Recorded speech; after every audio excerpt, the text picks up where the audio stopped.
Nous allons maintenant regarder ce qu'il se passe quand je souffle dans une paille qui baigne dans de l'eau de chaux. L'eau de chaux est un réactif initialement incolore et transparent que l'on obtient en dissolvant de la chaux dans l'eau. L'eau de chaux est également le test de reconnaissance du dioxyde de carbone.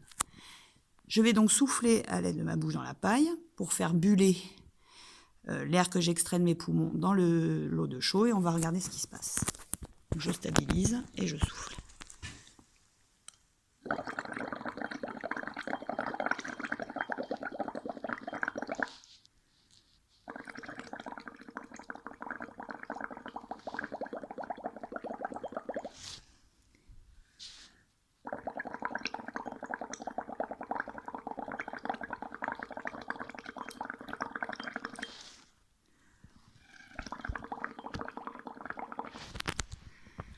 Maintenant, on observe l'aspect du résultat.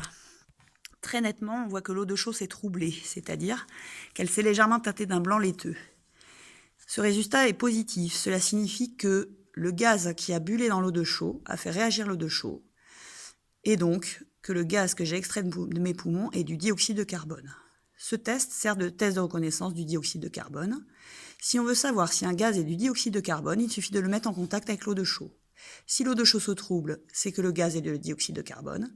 Si l'eau de chaux reste incolore et transparente, c'est que le gaz qui a bullé dedans n'est pas du dioxyde de carbone.